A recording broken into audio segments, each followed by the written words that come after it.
What's the matter? Tell me where you're at. Okay, take a deep breath, honey. Take a deep breath. This is Daniel Howard, a former police officer sobbing uncontrollably over his wife's body, claiming that just 30 minutes earlier, he found Candy dead in the bathtub from a self-inflicted gunshot wound. But behind those streaming tears, investigators had no idea they were watching a masterclass in acting, staged by a cold-blooded killer. I'm sorry to inform you, but your wife is passed, sir. No, God.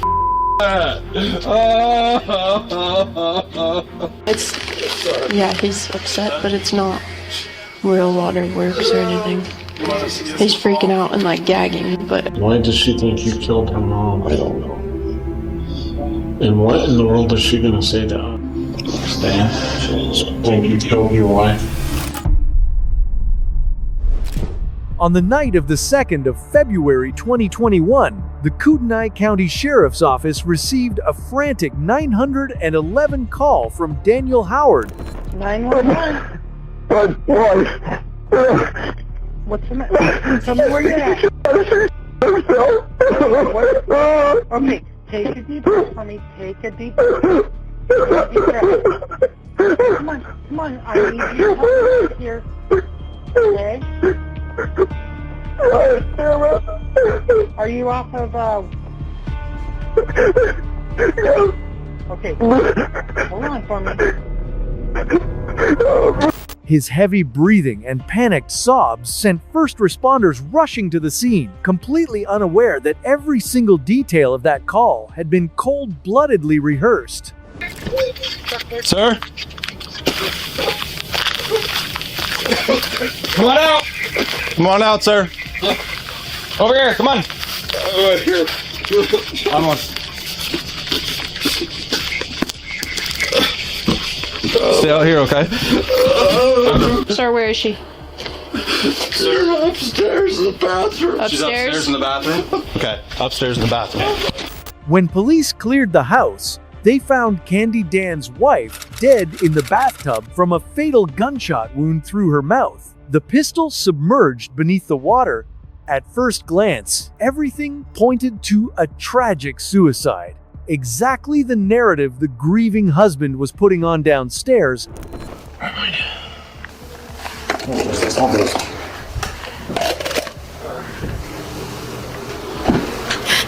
Send in medical. Send in medical. No heartbeat. Lividity. Not seeing anything. Outside, the responding officer continuously tried to console Dan. I'm just trying to make you a little more comfortable, okay? Dan, my name's... Okay? Dan, what can I do to help you right now? Okay. I can see that knife, don't reach for it. Thank you, sir.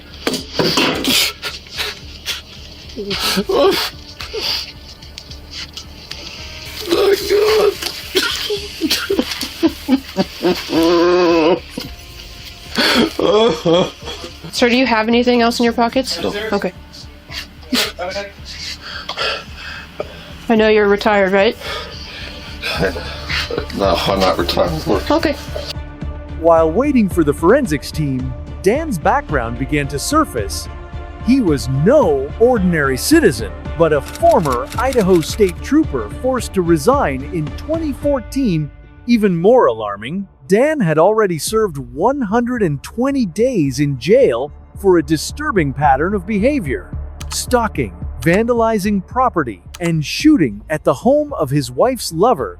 He was a man with a documented history of violence. What's going on? Sir, they have to do their job. What is it? They're gonna Right. hold the scene in there. Medical's gonna go in there. They're gonna do their job. Medical's gonna go in there and do their thing. This is their scene now. This is a different case. So given the circumstances of him and emotions and things like that, do we want to tell him? I don't think medical. Did medical tell him that she dead? I don't think so. Do we want to tell him or do we want to wait? You better tell him. Okay, I got it. Actually, you know what? You haven't done one. Go tell him. I'm sorry to inform you, but your wife is passed, sir. No, God.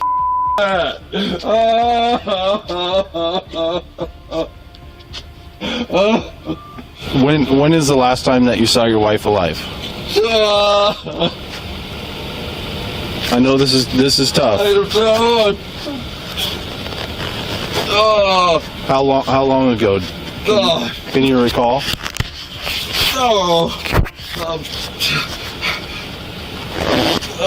What time is it? Did you call 911 when you heard the gunshot? No. Okay.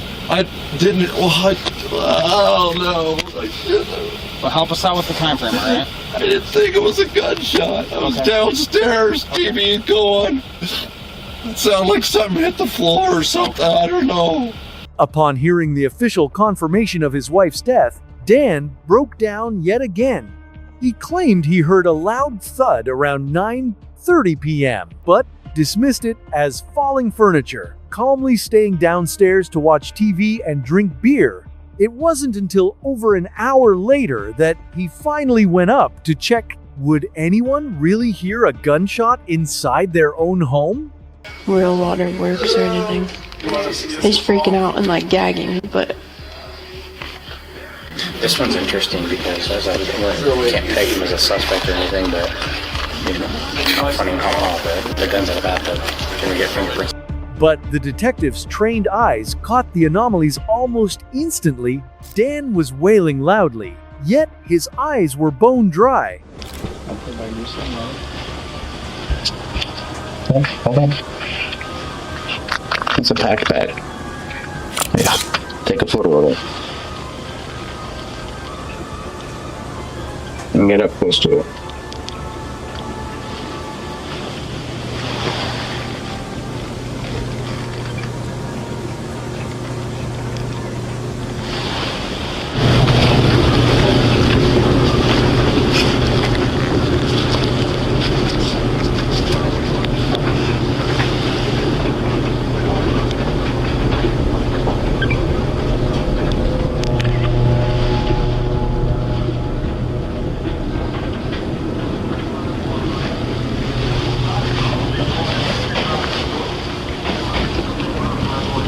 Someone might be here. Step away.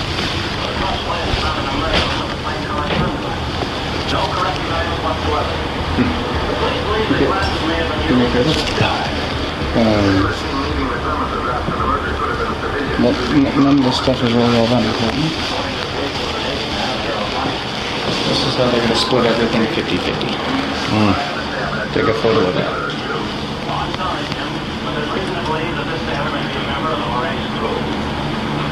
And then this is going to be Amendowadati there.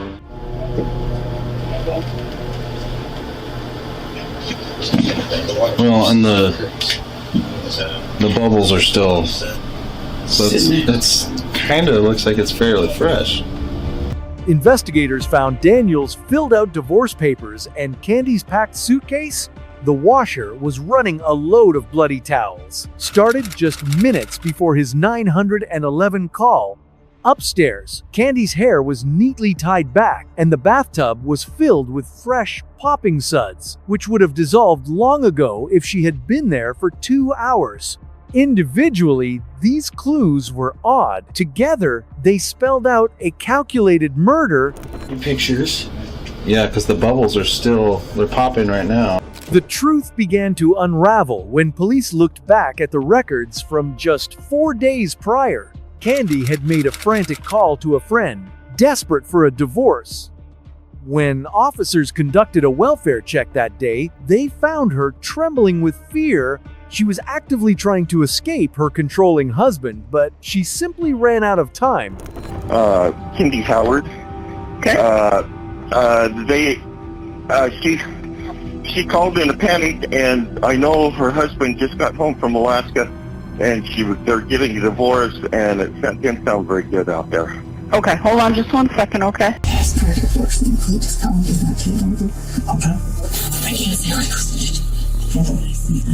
Back to the interview. Facing questioning at the scene, Dan remained eerily calm.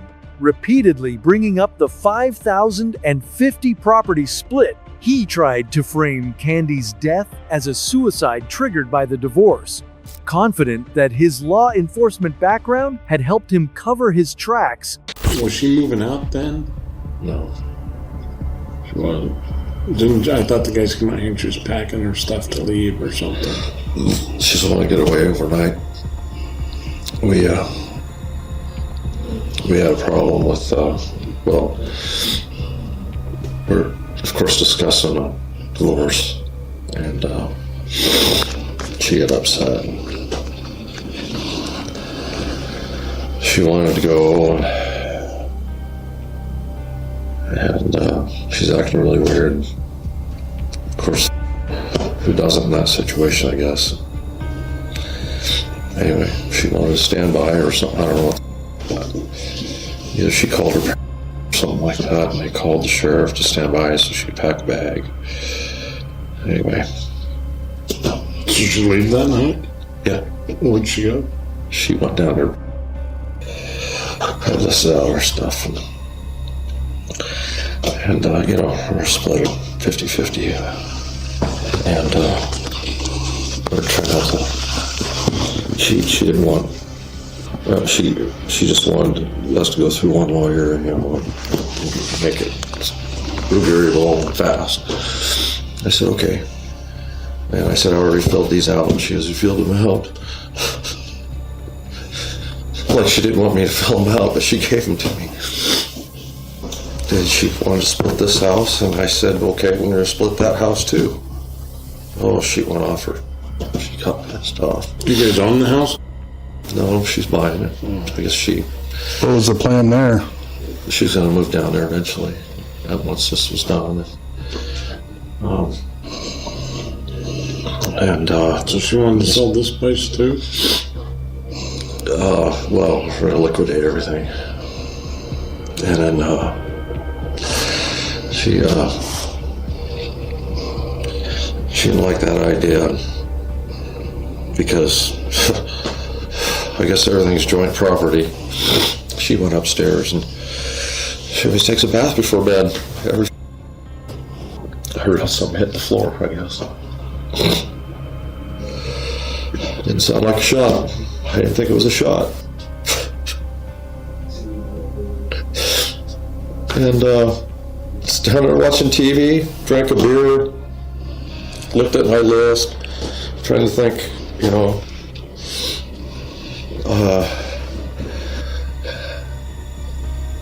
I don't know, I guess I lost track of time. It is unclear if Dan realized he was already the prime suspect, but his rehearsed answers showed he was prepared. Despite heavy suspicion, police lacked concrete evidence until a phone call changed everything. What do you mean you don't hear them? They're right here. What? What are you talking about? Oh, you gotta be kidding me. Oh. No. So you were coming upstairs to do what?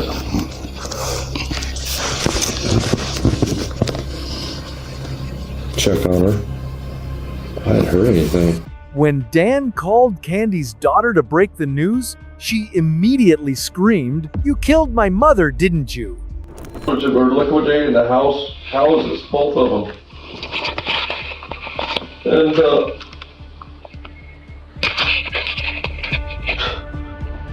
okay. Who's that, Dan? Dan? She just accused you of this? No. That's what it sounded like. The damning accusation rang loud and clear directly to the detective standing nearby. The former cop's composure began to fracture. Though Dan kept denying it, his constant swallowing and darting eyes gave him away. Why would she do that, Dan? I have no idea. Why would she think you did this? I don't know if she does. Dan, I was across the room and I could hear her. Oh, I know. She's angry.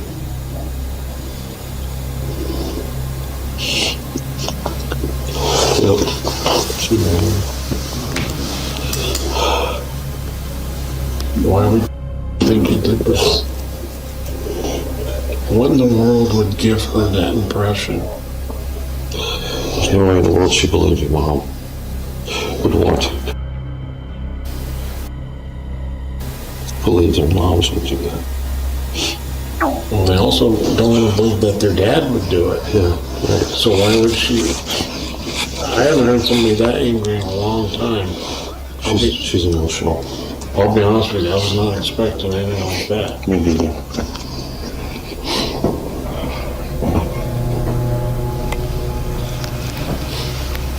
Why does she think you killed her mom? I don't know. And what in the world is she going to say to us? I mean, if there's something else going on, you need to talk to us now. I don't know what else is going on. There's a lot I don't know what's going on. Well, because they're close, so I'm guessing that Kendi probably shared a lot of stuff with her. Okay. Maybe. So what is she going to say? Because I guarantee as angry as she was, she's going to want to talk to us. She's going to be chasing us down. Fine. What the hell is she going to say? What? Did you do this? No. Stan, think you killed your wife? I have no idea. Because I got to tell you, that phone call put chills down my spine. You did it, didn't you, Dan? No, I didn't. I didn't think so, but now, after listening to that, I think you did, didn't you? How the hell? She doesn't know. She wasn't here. She knows what. Well, what does she knows that there's a divorce going on? What does she know? She knows something. She wouldn't have reacted the way she... Initially ruled a suicide, Candy's death left Dan free. However, forensics later proved the bullet trajectory was impossible for suicide. Candy was dead before being shot, and the dryer with bloody towels was started right after his 911 call. Due to his police background, the investigation dragged on for 2 years, but justice finally caught up. At trial, prosecutors revealed Dan used a police chokehold to kill Candy, dragged her into the tub, and shot her mouth to fake a suicide and avoid a $5,050 divorce split. On the 23rd of May 2024, former cop Daniel Howard was sentenced to life without parole. The man who thought he staged the perfect crime will now die behind bars